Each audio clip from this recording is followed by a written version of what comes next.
உயிர் தமிழுக்கு படம் மே 10 அன்னைக்கு தேட்டர்ஸில் ரிலீஸ் ஆக இருக்குது. ஜி மியூசிக் படத்தோட ஆடியோ ரைட்ஸை வாங்கியிருக்காங்க. ஸோ அடுத்தபடியாக நான் கூப்பிட போகிறவரை பற்றி சொல்லணும் அப்படின்னா, மனதில் பட்டதை பட்டென்று பேசும் நல்ல மனசுக்காரர். தனக்கென சுயநலம் கொள்ளாமல் பிறரை மனதில் வைத்து யோசித்து எப்போதும் செயல்படுவார். இதனாலேயே நிறைய சிரமங்களை சந்திப்பவர். இந்த படத்துல கூட பல இக்கட்டுகளை சந்தித்தாலும் சிரித்த முகத்துடன் எதிர்கொள்ளும் திறமையாளர், இன்னும் நிறைய சாதிக்க இருக்கக்கூடிய தயாரிப்பாளரும் இயக்குனருமான ஆதம் பாபா அவர்களை பேச அழைக்கிறேன். அரங்கத்தில் இருக்கும் அனைவருக்கும் ஏக இறைவன்புறத்திலிருந்து சாந்தியும் சமாதானமும் உண்டாகட்டும். காலம் பொன் போன்றது. முதல்ல ஒரு 45 நிமிஷம் அந்த விழாவை தாமதமாக ஆரம்பித்ததுக்கு உங்கள்கிட்ட நான் மன்னிப்பு கேட்டுக்கிறேன். நான் ரெண்டாவதா என்னை இந்த உயிர் தமிழுக்கு திரைப்படத்திற்கு இயக்குனராக்கி அழகு பார்த்த எனது குரு அமீர் சாருக்கு, மக்கள் போராளி அமீர் சாருக்கு நன்றி. நான் ஏன் அவரை குருன்னு சொல்கிறேன்னா, நான் அவருடைய எந்த திரைப்படத்துலேயும் உதவியாளராக நான் வேலை செய்யலை. அவரோட படத்துக்கு நான் இயக்குனர். ஆனால் நான் ஏன் அவரை குருன்னு சொல்கிறேன்னா, அதுக்கு ஒரு குட்டி பிளாஸ்பேக் இருக்கு. ஒரு குட்டி பிளாஸ்பேக் இருக்கு. கொஞ்சம் டைம் எடுத்துக்கிறேன், மன்னிக்கணும். என்னென்னா, ஒரு இயக்குனரை எனக்கு இது அரங்கேற்றம். இவங்கெல்லாம் பல அரங்கேற்றங்களை பார்த்தவங்க இந்த மேடையில் இருக்கிற எல்லா பேருமே. எனக்கு இது அரங்கேற்றம். அவரோட மௌனம் பேசியதே திரைப்படத்தோட ஆடியோ லான்ச் தான் எனக்கு சினிமாவில் ஃபஸ்ட்டு என்ட்ரி. நான் முதல்ல பார்த்த ஒரு இசை வெளியீட்டு விழா தேவி தியேட்டரில் மௌனம் பேசியதோட இசை விழா. அப்போ தான் நம்ம சினிமாவுக்கு வரணுன்ற ஒரு முழுமையான நம்பிக்கை சினிமா நமக்கு இருந்தது. ஊரில் இருக்கும்போதே நமக்கு சினிமா கனவுகள் இருந்தது. அவரை பார்த்து தான் நான் வந்தேன் சினிமாவுக்கு. ஏன் அந்த நம்பிக்கை, ஊரை விட்டு நம்ம கிளம்பி சினிமான்னு வரணுன்ற நம்பிக்கை ஏன் வந்ததுன்னா, உங்களுக்கு எல்லாருக்கும் தெரியாது, இந்த அரங்கத்திலேயே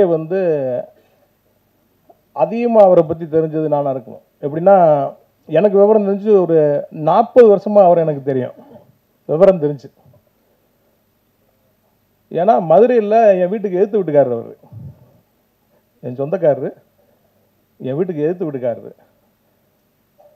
அவரை பற்றி எனக்கு அவ்வளவும் தெரியும், நிறைய தெரியும் அவரை பற்றி எனக்கு. அப்போ இனிமேல் சினிமா தான் அப்படின்னு அந்த நம்பிக்கையை விதைச்சது எனக்கு அந்த மௌனம் பேசியது ஆடியோ லான்ச்.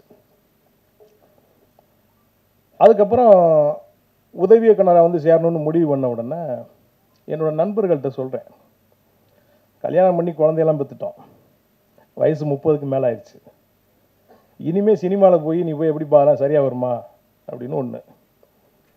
ரெண்டாவது என்னென்னா, நான் மதுரையில் பிஸ்னஸ் பண்ணிகிட்ருக்கேன், ஏட்ட 40-50 பேர் வேலை செஞ்சிட்ருக்கேன். இதெல்லாம் விட்டுட்டு சினிமாவுக்கு போய் நம்ம எப்படி, ப்ரொடியூசராக வரல, நான் டைரக்டர் ஆகணும்னு தான் நான் வந்தேன் நான் அப்படின்னு டிஸ்கஸ் பண்ணும்போது, சரி ஒரே முடிவாக நம்ம போயிடலாம் அப்படின்னு சொல்லிட்டு வரேன். அப்படி வரும்போது அண்ணன் இயக்குனர் பாலா அவர்களுக்கும் அமீர் சாருக்கும் மீட்சூலா ஒருத்தர் இருக்கார். அவருக்கு உறவினர், அவருக்கு அவர் மாமா, எனக்கு அவர் அண்ணன், ஒரு அட்வொகேட் இருக்கார் மதுரையில். அவர்கிட்ட போய் சொல்கிறேன், ஆனால் இந்த மாதிரி நான் சினிமாவில் டைரக்டராக போனேன், நான் உதவி இயக்குனராக சேரணும்னே, எனக்கு கொஞ்சம் பாலா அண்ணன்ட்ட ரெக்கமெண்ட் பண்ணுங்க அப்படின்னு. அப்போ அமீர்கிட்ட அனுப்பிச்சுட்றேன்ப்பா, அவன்கிட்ட போடப்பா அப்படின்ட்டார். இல்லை நான் பாலா அண்ணன்ட்ட தான் நான் சேரணும் அப்படின்னோன்னா, ஒரு கல்யாணத்தில் ஒரு பாலா அண்ணனை மீட் பண்ணுறோம். மீட் பண்ணி இந்த மாதிரி தம்பி அசிஸ்டன்ட் டைரக்டராக சேரணும்ட்டாப்லப்பா வந்துட்டு அப்படின்னா, வர சொல்லுங்கன்ட்டார். அவர் மேலே பெரிய மரியாதை வச்சுருக்கவர், வர சொல்லுங்கன்னு சொல்லிட்டார். சொன்னோன்னே நான் சென்னைக்கு வந்துட்டேன். வரும்போதே காரோடு வர்ற ஒரு அசிஸ்டன்ட் டைரக்டர் இங்கே ஒரு வீடு பிடிச்சி தனியாக தான் வரேன். எல்லாம் செட் பண்ணிவிட்டு பாலண்ணனை போய் பார்க்குறேன். அப்போ ஒரு நான் கடவுள் படத்தோட டிஸ்கஷனுக்காக அண்ணா நகரில் ஆஃபீஸ் போட்டிருக்காரு.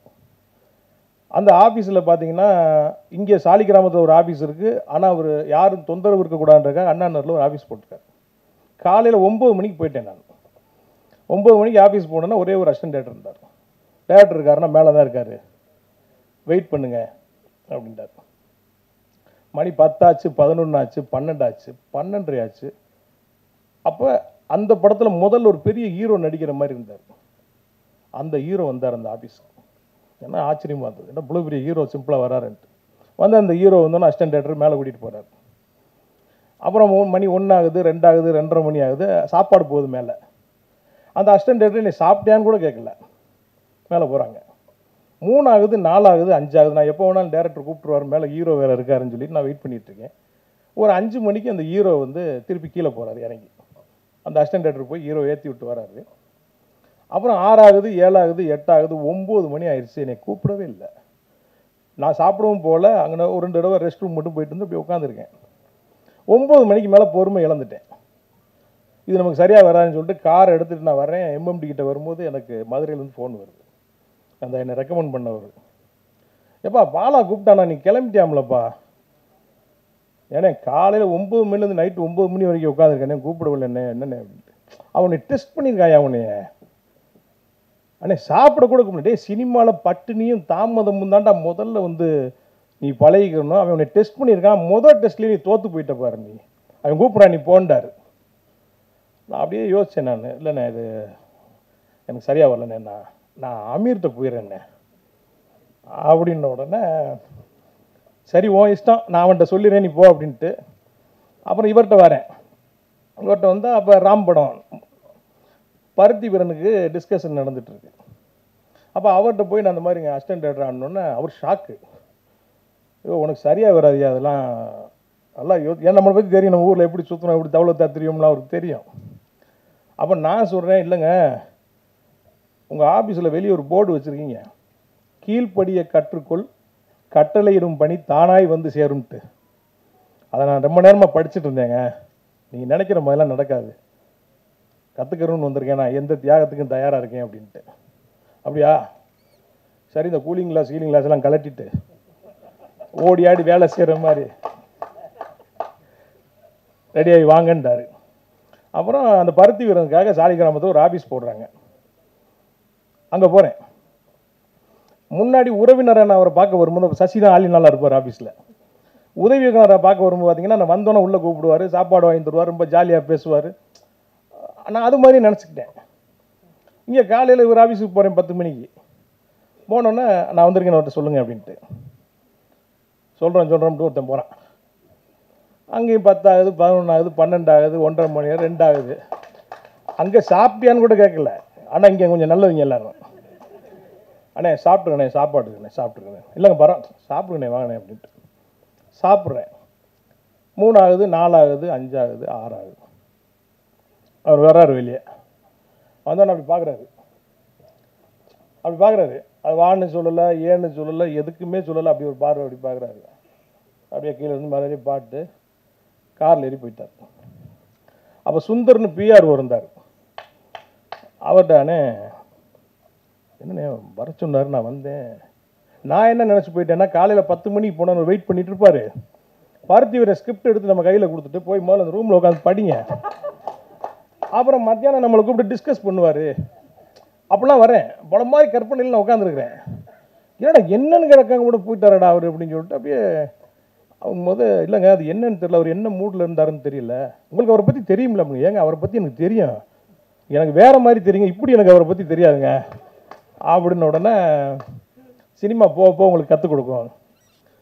அப்புறம் வந்துட்டேன். அடுத்த நாள் நான் போகலை. காலையில் கிளம்புனேன். யோசிச்சு பார்த்தேன், இப்போ அங்கே ஒரு எக்ஸ்பீரியன்ஸு, இங்கே ஒரு எக்ஸ்பீரியன்ஸு, போகலாமா வேணாமான்னு யோசனை பண்ணிக்கிட்டே இருக்கேன். மறுநாள் சாயங்காலம் எனக்கு ஃபோன் வருது மதுரையிலேருந்து. அவர் தான், எப்பா நீ ஆஃபீஸுக்கு வரலையா அமீர் சொன்னானே அப்படின்ட்டு. ஏங்க காலையிலேருந்து சாயங்காலம் வரைக்கும் உட்காந்துருக்கேன், என்னன்னு கூட கேட்குறாங்க. அங்கே இருக்கு ஐயோ அசிஸ்டன்ட் அப்படி சேர்ந்துக்கிறது, அப்படியே போய் அப்படி சேர்ந்துக்கிறது தான். அவனை டெஸ்ட் பண்ணியிருக்கான், அவனை பொறுமை இருக்கான்ட்டு. இப்படி ஒரு குருவையும் இப்படி ஒரு சிஷியனையும் உலகத்தில் எங்கேயுமே பார்க்க முடியாது. வெறுத்துட்டேன். எனக்கு அப்படி வந்த உடனே அப்படி ஒரு எக்ஸ்பீரியன்ஸ். அப்புறம் பார்த்தேன் என்னடா வழி அப்படிங்கும்போது கொஞ்சம் டைம் எடுத்துக்கிறேன், தப்பாக நினச்சிக்காதீங்க. என்னடா அதுக்கு வழி அப்படின்னு நினைக்கும் போது அப்போ பார்த்தேன், சரி இந்த டேரக்டர்கள்லாம் எப்படி இருக்காங்க அப்படின்னு. ஒரு ஆஃபீஸ் வச்சுருக்குறாங்க, உள்ள ஒரு பெட்டு போட்டு படுத்துருக்குறாங்க, யோசிக்கிறாங்க. கூட பெல் அடித்தா வரக்கு ஒரு பையனை வச்சுருக்குறாங்க. சரி நம்மகிட்ட தான் பணம் இருக்குது, நம்ம இந்த செட்டப்பை முதல்ல பண்ணிடுவோம்ட்டு முதல்ல ஒரு ஆஃபீஸுக்கு போகிறோம். முதல்ல ஒரு ஆஃபீஸை போட்டேன். போட்ட உடனே அங்கே ஒருத்தர் நமக்கு பழக்கம் மாறேன் ஒயின் ஷாப்பில். என்ன பிரதர் அப்படின்னா, சினிமா அப்படியா பிரதர், என்னென்ன படங்கள்லாம் உங்களுக்கு ரொம்ப பிடிக்கும் அப்படின்ட்டு. நாங்கள் ஆரம்பத்தில் பாரதி ராஜா சார் படம்லாம் பார்த்துருங்க, மணி சார் படம் நாயகன் எனக்கு ரொம்ப பிடிக்குங்க. அப்படியா, ஓகே. உலக சினிமா பார்க்குற பழக்கம்லாம் இருக்கான்னு. உலக சினிமானா என்னங்கன்னு கேட்டேன். இந்த ஜாக்கி சான் படம் அதெல்லாம் வருமே அதுவாங்க அப்படின்ட்டு. ஓஹோ அப்படியால நீங்கள், சரி உங்கள் ஆஃபீஸ் எங்கே இருக்குன்றார். அப்படி பழகுறோம் கொஞ்சம் நேரம். பழகணுன்னா அவர் மறுநாளே ஆஃபீஸ்க்கு வர்றார். ஒரு 3 டிவிடி கொண்டு வர்றார். ஒரு படத்தை போடுறார், காட்ஃபாதர் படம் ஒரு. அப்படியே பார்க்குறேன். எனக்கு மணி சார் மேலே இருந்த மரியாதை அப்படியே இறங்கிருச்சு. அப்படியே படம் பார்த்தேன். எப்படி அப்படின்ட்டு. என்னங்க அது, இது மட்டும் இல்லை இன்னொரு பாட்டு இருக்கு பாருங்கன்ட்டார். அதை பார்க்குறேன். இன்னொரு பாட்டு பாருங்கிறார், அதையும் பார்க்குறேன். அதுக்கப்புறம் என்ன பண்ணுறாரு, ஒரு வீடியோ காட்டுறாரு. அதில் அந்த படத்தோட ஆஸ்கார் அவார்டு விழா நடக்குது. அந்த படத்துடைய ரைட்டர் பார்த்தீங்கன்னா 2 ஆஸ்கார் அவார்டை கையில் வாங்கிட்டு அந்த டேரக்டர் திட்டுறாரு. நான் எழுதின கதையில் அவன் 10% கூட படம் எடுக்கலன்ட்டு. இப்படின்னே அவர் ஓவியமாக கதை எழுதினார். அந்த புக்கு எங்கேயா கிடைக்கும்னோன்னா அங்கங்கே லைப்ரரியில் தேடிக்கிட்டு அந்த புக்கு வருது. அதுக்கு ஒரு டிரான்ஸ்லேட்டர் வச்சு படித்து நமக்கு சொல்கிறாரு கதையை கேட்கும்போது ஆகா உண்மைதான் அவர் சொன்னது. உண்மையிலேயே அவர் எழுதின கதையில் 10% தான் படமாக்கியிருக்காங்க. அப்புறம் அந்த இன்னொரு 4 டிவிடியை கொண்டு வர்றாரு அடுத்த நாள். இந்த ஸ்டிங்க்னு ஒரு படம், இதை பாருங்கன்ட்டு. அதை பார்த்தா உப்பு கரையுது, உப்பு குறைஞ்சா டியூப்பு மேலே வருது, டியூப்பு மேலே வந்தால் பலானது மேலே வருதுன்னா அதில் இருக்குது. அவ்வளோதானா, இன்னும் இருக்காங்கன்னு, இன்னும் இருக்கு பாருங்கன்ட்டு. Once upon a time in அமெரிக்கான்னு ஒரு படம் பாரு, அமெரிக்கன் கேங்ஸ்டர்னு ஒரு படம் பாரு, அதை பாரு இதை பாரு இதை பாருன்னு வருது. அப்படியே மணிரத்னம் சார் மேலே அந்த மரியாதை திருப்பி ஏறுது மேலே. ஒரு சினிமாவுக்கு இவ்வளவு மெனக்கெடுவாங்களா? Excellent movie. அப்படி ஒரு டைரக்டர், நம்ம ரசிச்ச டைரக்டர். அப்படியே மணி சார் அப்படியே போகிறார், அப்படியே அப்படியே அப்படியே அப்படியே போகிறார். அப்போ என்னன்னா, சரிங்க இது மாதிரி படங்கள்லாம் என்ன இருக்குன்னு காட்டுங்க. ரோமன் ஹாலிடேன்னு ஒரு படம் காட்டுறாரு. இந்த ரோமன் ஹாலிடே எங்கே இருந்து வச்சுங்க, இதுதாங்க அன்பேவா. அன்பேவாவா ரோமன் ஹாலிடேவான்னு பார்த்தா அது அப்படி தான். அன்பேவா உயிரே உனக்காக ஆகுது, உயிரே உனக்காக. அப்புறம் பார்த்தீங்கன்னா மறுபடியும் கஜினி ஆகுது, அப்படி வந்துட்டே இருக்குது. அப்போ இதெல்லாம் பார்க்குறோம். அப்புறம் நண்பர்கள் நமக்கு பழகுறாங்க. அப்புறம் அவங்க 2 பேர்ட்டையும் சேரணும்னு சினிமா கற்றுக்குன்னு நினச்சேன். ஆனால் காலை என்னை கொண்டு போய் இவர்கிட்ட தள்ளி விட்டுச்சு, நம்மள்கிட்ட. தவறா சொல்ல தலைவா, கோச்சுக்கிறாங்க. படம் ஷூட்டிங் போகிற 2 பேரும். அப்போ கொஞ்சம் சாப்பிடுவோம் நாங்கள் 2 பேரும். சாப்பிட்டு அப்படியே பயங்கரமாக ஆட்டம் பாட்டமாக ட்ரெயினில் போகிறோம். காலையில் இறங்கி பார்த்தா ஸ்கிரிப்டை காணோம். இப்போ மாதிரி பார்த்தீங்கன்னா ஃபோனுக்குன்னு இந்த வசதியெல்லாம் இல்லை. ஒரு 2 காப்பி, ஒன்று கையில் வச்சுருக்கோம், ஒன்று ஆஃபீஸில் இருக்குது. ப்ரொடியூசரோட சொந்த ஊரில் ஷூட்டிங். சீன் பேப்பர் இல்லாமல் எங்கிட்ட ஷூட்டிங் எடுக்கிறது காலையில். அப்புறம் அங்கே ஃபோன் அடிச்சு, இங்கே ஃபோன் அடிச்சு, டிடிக்கு அடிச்சு, அவனுக்கு அடிச்சு, இவனுக்கு அடிச்சு, எவனுக்கு அடிச்சும் ஸ்கிரிப்ட் கிடைக்கல. அப்புறம் உட்காந்து ஒரு சீனை எழுதி எடுத்துக்கிட்டு இருக்கோம். அப்புறம் வர்றாங்க. சினிமாவில் என்னெல்லாம் செய்யக்கூடாதுங்கிறத, ஏன்னா அவருக்கு ஹீரோ கிடைக்கல. இவன் தான்ப்பா நமக்கு ரஜினி, இவன் தான்ப்பா நமக்கு கமல்னு எடுக்கிறார் படம். ஹீரோ கிடைக்கல அவருக்கு. என்னெல்லாம் செய்யக்கூடாதுங்கிறத இந்த முகாமில் இருந்து கற்றுக்கிட்டேன். அதில் ஒரு ஹீரோ நடித்தான். அவன் பாருங்க படம் அவன் ஆக்சிடென்டல் பிரைம் மினிஸ்டர் மாதிரி ஆக்சிடென்டலாக ஹீரோவான். அவன் முதல் நாள் நைட்டு அவன் பாதி படம் போயிட்டு இருக்கும்போது பார்த்தீங்கன்னா ஆர்டி ராஜ்யார் கேமரா அடுத்து அவர் கூப்பிட்றாரு, இவர் கூப்பிட்றாருங்கிறா முடியல. மொட்டை அடிக்கணும் இவர் ஒரு சீன் இன்ட்ரோல் பிளாக்கு. அதை கடைசியாக கிளைமாக்ஸ் முடிஞ்சு மொட்டை அடிக்க மாட்டேன்ட்டான் கிளைமாக்ஸில். அப்புறம் அவனோட நான் சண்டைக்கு போய் கடைசியில் இந்த படத்தில் எனக்கு அசிஸ்டன்ட் எடுத்து காட்டி அவங்க போடல, போங்கடான்னு விட்டுட்டேன். இப்படி அப்படியே நம்மளோட சினிமா ட்ராவல் அப்படியே மாறி மாறி மாறி மாறி இன்னைக்கு காலம் எங்கே கொண்டு வந்து என்னை விட்டுருக்குன்னா, அவர் படத்துக்கு நான் டைரக்டர். இப்போ ஏன் நான் அவர் குருன்னு சொன்னேன்னா, இந்த படம் எடுக்கும்போது ஒரு நல்ல வண்டி ஓட்டுற ஒரு டைரக்டர், ஒரு டிரைவர் இருந்தாருன்னா, அப்போ லெஃப்டில் போ ரைட்டில் போ ஸ்லோ அப்படின்னு ஒரு இன்ஸ்ட்ரக்ஷன் கொடுத்துட்டே இருப்பார். அது மாதிரி அவர் பக்கத்தில் இருந்தனால தான் இந்த படம் சாத்தியமாச்சு. இந்த படம் இன்னைக்கு இவ்வளவு நேர்த்தியாகவும் பார்த்தவங்களாம் இன்னைக்கு காலையில் ஹீரோயின் பார்த்தாங்க. சார் இப்படி ஒரு படத்துல நான் நடிச்சிருக்கிறேன், நான் அசந்துட்டாங்க. இந்த படம் இவ்வளவு தூரத்துக்கு வந்ததுக்கு அவர் தான் காரணம். சினிமாவில் ஷூட்டிங் நடந்துட்டு இருக்கும்போது டைரக்டரும் ஹீரோவும் முதல்ல பேசிப்பாங்க. என்ன சார் இந்த ப்ரொடியூசர் 4 நாள் எடுக்க வேண்டிய சீனை 2 நாளில் முடிங்கிறான், கொலையாக கொள்றான சார் பேசிகிட்டு இருக்கும்போது அங்கேருந்து ப்ரொடியூசர் வருவார். ஹீரோ போய் மார்க்கில் நிற்பார். இப்போ ப்ரொடியூசரும் டேரக்டரும் பேசிக்கிடுவாங்க, என்ன சார் இவனை போய் ஹீரோ வாக்கினே கொலையாக கொள்றானே சார், நம்மளை வேறு ஹீரோ இருந்தால் நல்லா படம் எடுத்துக்கலாமா சார்பா. கொஞ்ச நேரத்தில் பார்த்தீங்கன்னா டேரக்டர் எழுந்திரிச்சு வேற ஒரு செட்டப்புக்கு போவார், ஹீரோ வந்து ப்ரொடியூசர் பக்கத்தில் உட்காருவார். இவன் என்ன சார் டேரக்டர் இவன்ட்ட கொண்டு வந்து என்னையே மாட்டி விட்டீங்க, பாடா படுத்துறான் சார் என்னைய, அடுத்த தடவை வேறு படம் எடுப்போம் சாரும்பாங்க. ஆனால் இப்படியா ஒரு வழியாக படத்தை எடுத்து முடிச்சுட்டு அந்த ஆடியோ லாஞ்சில் பேசுவாங்க பாருங்கள் பேச்சு, எங்கப்பா அவர் அப்படி தெரியுமா இவர் இப்படி தெரியுமான்ட்டு. ஆனால் இங்கே அது நடக்கலை.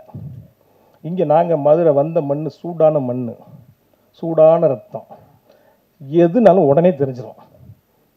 அப்படியே காலைல ஒரு அப்படி சிரிச்ச மணிக்கு ஒரு நல்லா இருக்கிறான்னு பார்த்தா டக்குன்னு ட்ரகலாக மாறிடுவார். வேலை நடந்துக்கிட்டு இருந்தால் அவர் மாதிரி ஒரு ஜாலியான ஆள் இருக்க முடியாது. யாராவது செட்டில் தப்பு பண்ணிட்டாங்க, ஏதாவது அவருக்கு பிடிக்கல, சினிமா சம்பந்தமாக அவர் மாறுவார். இப்படியா இந்த படத்தை எடுத்துகிட்டு வந்து நாங்கள் முடித்தோம்.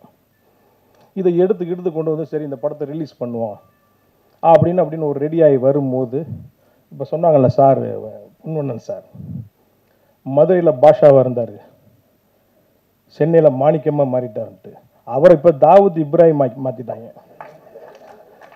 இங்கேருந்து போனாயே பாருங்கள் லாங் ஜம்ப்பு, அட்டேட்டாங்கப்பா. படத்தை ரிலீஸ் பண்ணால் நம்ம அங்கிட்டு கடனை உடனே வாங்கி என்னடா அது எப்படா அந்த படத்தை ரிலீஸ் பண்ணுறோன்னு சிக்கலில் உட்காந்துருக்கும் போது திடீர்னு ஒரு நாள் டிவியை பார்த்தா டடரன் டன் டடரன் டன் டடரன் டன் அடித்தான் பாருங்க. போட்டா மண்டையில் 3 பேர் கவர் மாட்டிக்கிட்டு நிற்கிறான். ஐயோ 2000 கோடி 3000 கோடி 5000 கோடி. இவங்க என்னவா இருக்காங்கன்னா அவனை இங்கே ஆரம்பித்து, அதாவது ரெட்டை கோபுர வழக்குக்கு இடிப்புக்கும் அமீருக்கும் சம்பந்தம் இல்லைன்றதை தவிர அனைத்தையும் சொல்லிட்டான். அல் கொய்தாக்கு நம்ம தான் பயிற்சி கொடுத்தோம் மதுரையில் வச்சுன்னு சொல்லுவாங்க போல. ஒரு அளவு வேணாமாங்க, புழுனித்தனத்துக்கு ஒரு அளவு வேணாமா, ஒரு வாய் இருக்குன்றக்கா என்ன வேணாலும் பேசலாமாங்க. அப்படியே அதிர்ச்சியில் இருக்கீங்க வீட்டில், ஏங்க இங்கே பாருங்க 2000 கோடியாங்க, நீங்கள் ஏங்க நகையெல்லாம் வாங்கி அடை வச்சு படம் எடுத்தீங்க, அவர்கிட்ட காசு வாங்கிக்கலாம்லங்க. ஏன்னா இவ்வளோ பணத்தை வச்சுக்கிட்டு பார்த்தீங்களா உங்கள்கிட்ட அப்பப்போ பணம் வாங்கியிருக்காருங்க அவர். என்னங்க இது அநியாயமாக இருக்குங்க இது. நீங்கள் எதாவது கேளுங்க, வெளியே சைடில் இருந்தால் போய் வாங்கிட்டு வாங்க போங்காடு. ஏய் நீ என்னம்மா பவுடருக்கு மெத்துக்குத்துல என்னமோ பெரிய பேர்லாம் சொல்லிட்டு இருக்காங்க, நீ என்னம்மா அப்படின்ட்டு.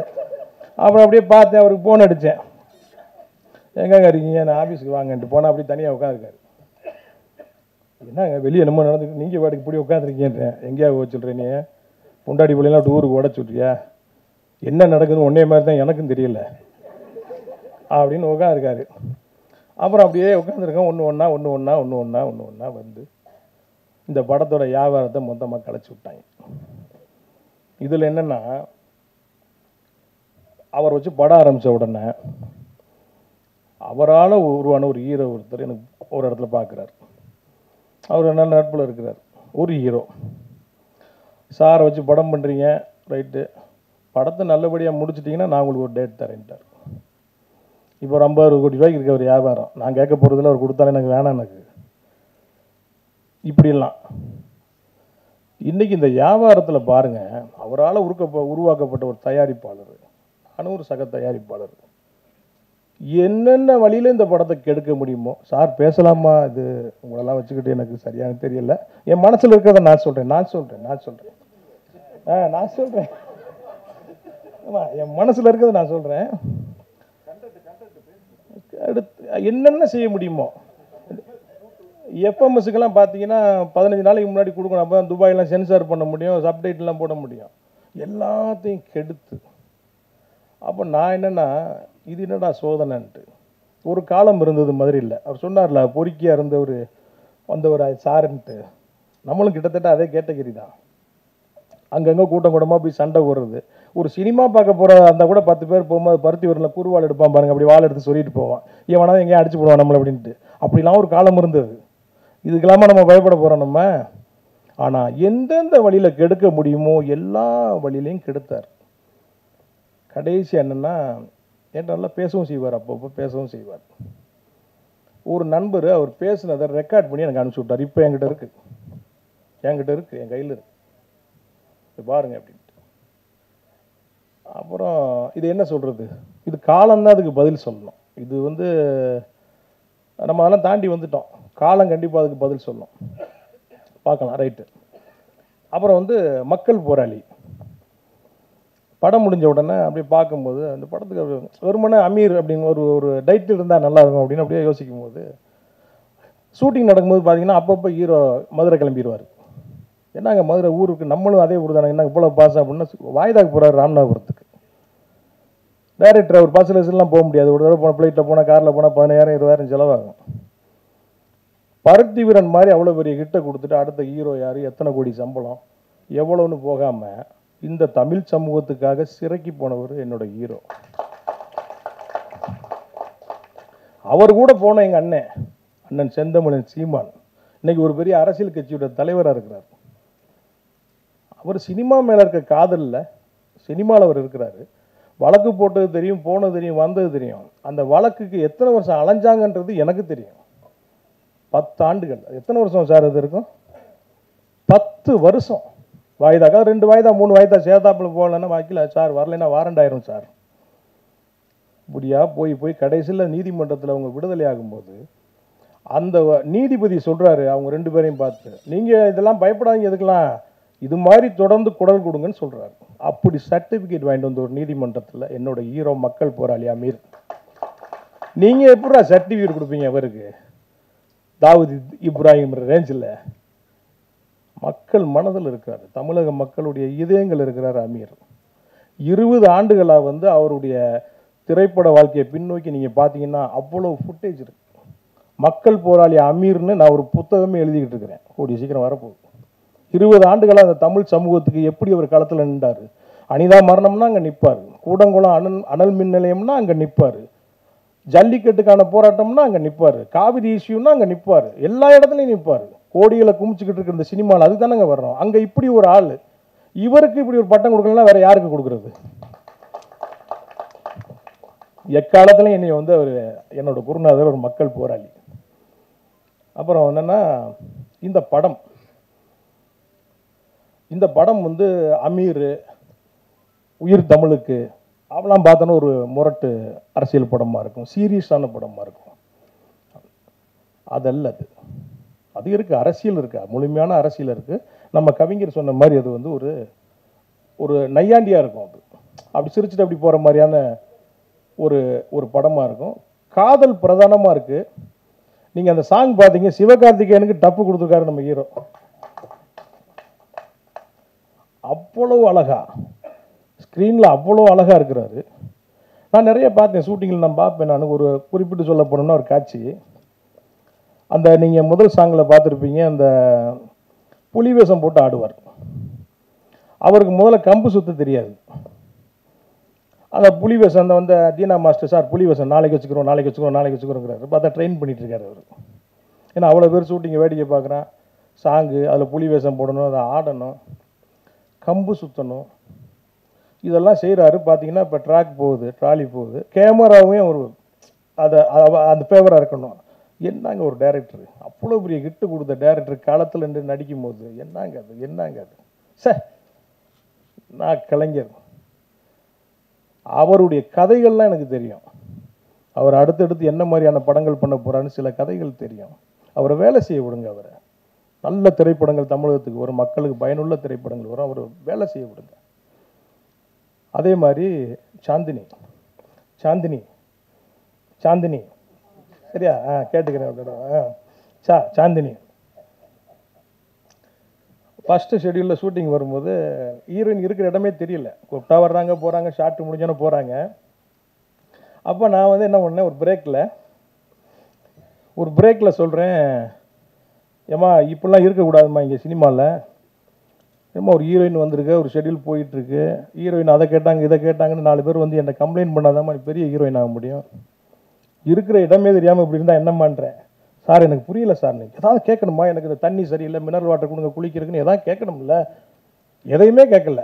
அப்படி ஒரு ஆர்டிஸ்ட், எந்த கஷ்டமும் நம்ம கொடுக்கல, அப்படி ஒரு ஒத்துழைப்பு கொடுத்த ஒரு ஆர்டிஸ்ட்டு. அவங்களுக்கு நல்ல இந்த படத்துக்கு பிறகு, ஏன்னா அமீர் சார் தமிழ்நாட்டில் ஒரு பெரிய ஆள் தெரியும். அவருக்கு இணையாக படத்தில் ஸ்க்ரீன் ஸ்பேஸ் இருக்குது. உங்களுக்கு ஒரு மன்னன் படத்தில் விஜயசாந்த் ரஜினிகாந்த் பார்த்த மாதிரி, சவாலை சமாளியில் வந்து சிவாஜி சாரும் ஜெயலலிதா அம்மாவும் பார்த்த மாதிரி ஒரு ஈக்குவலான ஒரு ஸ்பேஸ் அவங்களுக்கு ஸ்க்ரீனில் இருக்குது. இந்த படத்துக்கு அப்புறம் அவங்கள இந்த தமிழ் சினிமா பயன்படுத்தும்னு நினைக்கிறேன் நிறையா. அப்புறம் அண்ணாச்சி இந்த படத்தில். அந்த படத்துக்கு முதல்ல நான் நினச்ச ஹீரோ வந்து அண்ணன் வைய புயல். நிறைய பேசுகிறேனோ ஏன்னா ஏன்னா அப்புறம் பட்ஜெட்டு மற்ற விஷயங்களை பார்க்கும்போது அண்ணன் பெரிய சம்பளத்தில் இருக்கிறாரு. அவருக்கு இவருங்க எப்போவுமே பாருங்கள் ஒரு வாக்கிய வரப்பு தராரு இருக்கும் 2 பேர்த்துக்கும். அவர் ஒரு ஏரியாவில் இருப்பார், இவர் ஒரு ஏரியாவில் இருப்பார். அப்புறம் அப்படி இப்படின்னு போய் கடைசியில் அண்ணாச்சி. அப்போ படம் ஃபுல்லாக வர்ற கேரக்டர் மொத்தமாக அப்படி ஒரு தூக்கி நிப்பாடுற பக்கத்தில் ஒரு சப்போர்ட்டிங் ஆர்டிஸ்ட்டாக, ஒரு காமெடியனா, ஒரு குணச்சித்திர நடிகராக எல்லாமே இருக்கிற ஒரு கேரக்டரு அருமையாக பண்ணியிருக்காரு. நீங்கள் ஃபைனலாக படம் பார்க்க போகும்போது அப்படி ஒரு காமெடி பண்ணியிருக்காங்க. இது அவருக்கு ஒரு முழுமையான ஃபுல் மீல்ஸ் கொடுத்துருக்காங்க அண்ணாச்சிக்கு. இதுக்கப்புறம் அண்ணாச்சி நிறைய படங்களில் ஹீரோவுக்கு விட்ட தோழனா மாமாவா. அப்புறம் பருத்தி வீரனில் வந்து கார்த்தியை வந்து எப்படி சித்தப்புன்னு கூப்பிட்டாங்களோ அந்த மாதிரி மாமான்னு கூப்பிடுவாங்கன்னு நினைக்கிறேன் நான். ஆமாம், எங்கள் அண்ணாச்சி இப்போ மாமாவாயிட்டார் அந்த படத்தில். அதை படம் பார்க்கும்போது நீங்கள் ஃபீல் பண்ணுவீங்க. அப்புறம் இயக்குனர் பிரபாகரன் சார் பேசும்போது சொன்னாங்க, என்றைக்குமே நாங்கள் அவர் கூட இருக்கோம்ட்டு. இந்த இடத்துல நான் சொல்கிறேன், இங்கே வந்தவங்களை விட்டுருங்க, வராமல் நிறைய பேர் ஃபோன் பண்ணிகிட்டே இருந்தாங்க நம்ம கூப்பிட்டவங்க. ஐயோ வர முடியல, நாங்கள் ஷூட்டிங்கில் இருக்கோம், அங்கே இருக்கோம், இங்கே இருக்கோம். இந்த மாதிரி ஒரு நேரத்தில் அண்ணன் படம் ஆடியோ லான்ச் நடக்கும்போது நாங்கள் இருக்கணுமேன்ட்டு அவங்களுக்கும் நான் நன்றியை சொல்லிக்கிறேன். அப்புறம் கருப்பு சில சீன்கள் படத்தில் பல சீன் இருக்கார். 10 சீன் அவர் வந்தாலும் பட்டாசாக இருக்கும். அப்படி ஒரு டைலாக் டெலிவரி, அப்படி ஒரு காமெடி. இன்னைக்கு காலையில் படம் பார்த்தோம் அவங்க சாந்தினி சார், என்ன சார் இப்படி பண்ணியிருக்காரு, ஒரு படம் ஃபுல்லாக வச்சுருக்கலாமேன்ட்டு. அவ்வளோதான், அந்த சார் சொன்ன மாதிரி அங்கே ஸ்பேஸ் கிடைக்கலங்க. அப்புறம் கவிஞருடைய பாட்டு நாங்கள் ரிலீஸ் பண்ண பாட்டிலே பார்த்தீங்கன்னா நிறைய வியூஸ் போயிருக்குது. அவர் எழுதின அந்த ஓட்டு கேட்டு ஓடி வருவான் சாங்க, நம்ம குரு பாடின பாட்டு. இந்த பாராளுமன்ற தேர்தலில் பட்டையை கிளப்பியிருக்கு இந்த பாடல். ஆமாம். அப்புறம் நம்ம குருநாதர், ஆமாம் ஆமாம், இன்னொரு குருநாதர் என் சரவண சக்தி நண்பர், ஏன்னா அவர் பாடுங்க படம் ஃபுல்லாக அவர் ஒரு ஏரியாவில் கிளக்கியிருப்பார். அவரும் நல்ல அவர் என்னென்னா வருஷத்துக்கு 4 படம் பண்ணுறாரு. எப்போங்க அப்படின்னா ஒரு படம் ஆடியோ லான்ச் பண்ணுறாரு, ஒரு படம் ரிலீஸ் ஆகுது, பார்த்தா அடுத்த படம் முடிச்சிட்டேங்கிறாரு. எங்கிட்ட இவருக்கு ப்ரொடியூசர் கிடப்பாங்கன்னு தெரியல, வரைச்சி அடி தள்ளுறாரு. வாழ்த்துக்கள் சார் உங்களுக்கும். மற்றபடி நிறைவாக எல்லாம் பேசிட்டோம்னு நினைக்கிறேன். பொன்வண்ணன் சார் வந்து இந்த படத்தில் பாருங்கள், இந்த படம் எடுத்த காலகட்டத்தில் எங்களுக்குள்ள நல்லது கட்டத்தில் எல்லாத்துலேயுமே வந்து இருந்தவங்களுக்கு ஒரு நல்ல அட்வைஸ் கொடுத்து நல்லா இது பண்ணி வந்தாங்க. இன்றைக்கி வந்து இப்படி ஒரு சூழ்நிலையில் வந்து இங்கே வந்து சாரை பற்றி அவர் கூட பழகி அவரோட ட்ராவல் பண்ணி அதை வந்து அவங்க முன்னாடி வந்து அவ்வளோ அழகாக சொன்னாங்க. அவங்களுக்கு நன்றி. அண்ணன் கருப்பழனியப்பன் அவர் வந்த உடனே அண்ணனை பார்த்தேன், வேட்டி சட்டையில் கரெக்டாக வந்திருக்காரு இந்த படத்துக்கு. நான் கேட்டேன், அண்ணே நான் நினச்சேனே எல்லோரும் வேட்டி சட்டையில் வரும், நீங்கள் வந்திருக்கீங்கண்ணே கரெக்டாக. உயிர் தமிழுக்குன்ற டைட்டில் இந்த படத்துக்கு மிகச்சரியான காஸ்டியூமில் வந்திருக்காங்க. நான் அவங்களோட பெரிய ஃபேன், அவங்களோட பேச்சுக்கு நான் வந்து பெரிய ஃபேன். நான் அண்ணன் அடமலை மாதிரி இப்போ அண்ணனுடைய பேச்சை கேட்குறதுக்கு நான் தயாராக இருக்கிறேன். உங்களை மாதிரி நானும் ஆர்வமாக இருக்கேன். என்னோட குரு அமீர் சாருடைய பேச்சை கேட்குறதுக்கு நம்ம ரொம்ப ஆர்வமாக இருக்கிறேன். வர 10ஆம் தேதி படம் ரிலீஸ் ஆகுது. பத்திரிகைக்காரங்க நான் வந்து ஏற்கனவே இந்த படத்தோட வியாபாரத்தை கெடுத்து விட்டாங்க, பணம் கிடைக்கல, விளம்பரம் பண்ணுறதுக்கு என்கிட்ட காசு இல்லை. நீங்கள் தான் கொண்டு போய் இந்த படத்தை மக்கள்கிட்ட போய் சேர்க்கணும். மறுபடியும் உங்கள்கிட்ட வேண்டி விரும்பி கேட்டு நன்றி கூறி விடைபெறுகிறேன். நன்றி, வணக்கம்.